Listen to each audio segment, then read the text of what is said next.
Welcome to my channel.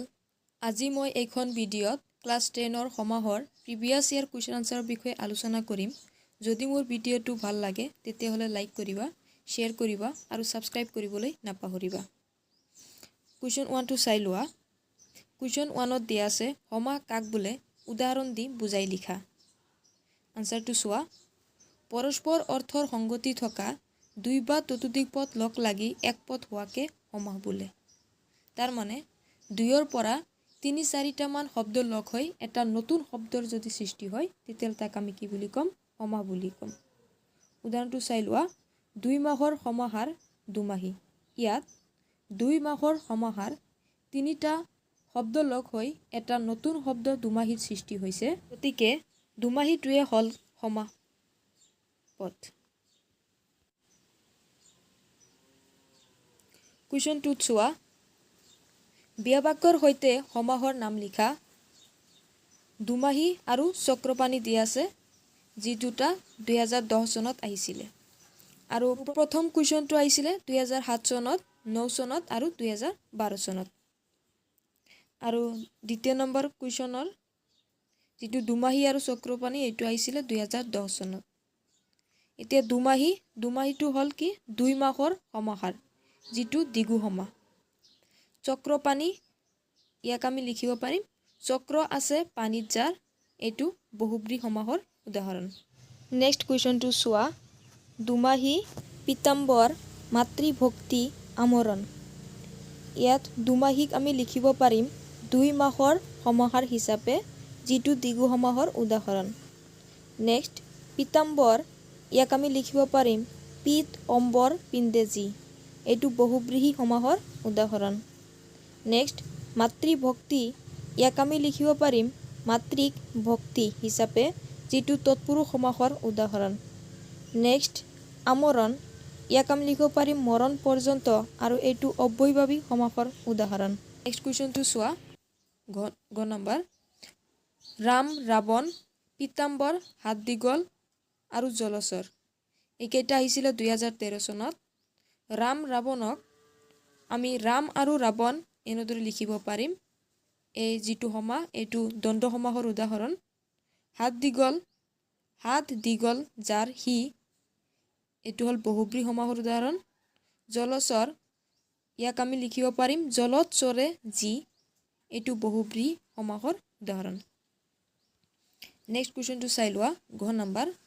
Navratna, Surpanakha, চন্দ্ৰমুখ, গৃহস্থ। এইকেইটা আহিছিলে 2014 চনত। নৱৰত্নক আমি লিখিব পাৰিম নৱৰত্নৰ সমাহাৰ নাইবা নৰত্নৰ সমাহাৰ, এইটো হ'ল দ্বিগু সমাহৰ উদাহৰণ। নেক্সট চোৱা। শূৰ্পণখা, সৰ্পৰ নিচিনা নখ যাৰ, এইটো হ'ল বহুব্ৰীহি সমাহৰ উদাহৰণ। নেক্সট চোৱা। মুখ চন্দ্ৰ, চন্দ্ৰৰ দৰে মুখ যাৰ, এইটো হ'ল কৰ্মধাৰয় সমাহৰ উদাহৰণ।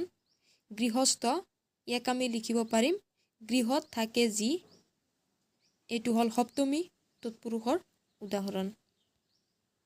নেক্সট কুৱেশ্যনটো চোৱা। ৰাধাকৃষ্ণ, দুমাহী, চক্ৰপাণী আৰু শুক্লপক্ষ। এইকেইটা আহিছিলে 2015 চনত। ৰাধাকৃষ্ণ, ইয়াক আমি লিখিব পাৰিম ৰাধা আৰু কৃষ্ণ হিচাপে, এইটো দ্বন্দ্ব সমাহৰে উদাহৰণ। দ্বন্দ্ব সমাহৰ এটা ভাগ আছে ইতৰেত্তৰ দ্বন্দ্ব সমাহ, এইটো ইতৰেত্তৰ দ্বন্দ্ব সমাহৰ উদাহৰণ। শুক্লপক্ষ, ইয়াক আমি লিখিব পাৰিম শুক্ল যি পক্ষ, আৰু এইটো হ'ল কৰ্মধাৰয় সমাহৰ উদাহৰণ। নেক্সট কুৱেশ্যনটো চোৱা। ত্ৰিফলা, শূলপাণি, মহাপুৰুষ, সত্যাগ্ৰহ। এইখিনি আহিছিল 2016 চনত। ত্ৰিফলৰ সমাহাৰ, এইটো দ্বিগু সমাহৰ উদাহৰণ। শূলপাণি, শূল আছে পানীত যাৰ, এইটো বহুব্ৰীহি সমাহৰ উদাহৰণ। মহাপুৰুষ, ইয়াক আমি লিখিব পাৰিম মহৎ পুৰুষ যি হিচাপে, আৰু এইটো হ'ল বহুব্ৰীহি সমাহৰ উদাহৰণ। সত্যাগ্ৰহক আমি লিখিব পাৰিম সত্যত আগ্ৰহ, আৰু এইটো সপ্তমী তৎপুৰুষৰ উদাহৰণ। নেক্সট কুৱেশ্যনটো চোৱা। দুমাহী, দেহান্তৰ, মহাপুৰুষ, উপবন। এইকেইটা আহিছিলে 2017 চনত। দুমাহীটো আগতেও আমি পঢ়ি আহিছোঁ। এতিয়া দেহান্তৰটো চোৱা। দেহান্তৰ, ইয়াক আমি লিখিব পাৰিম যি অন্য দেহ যি,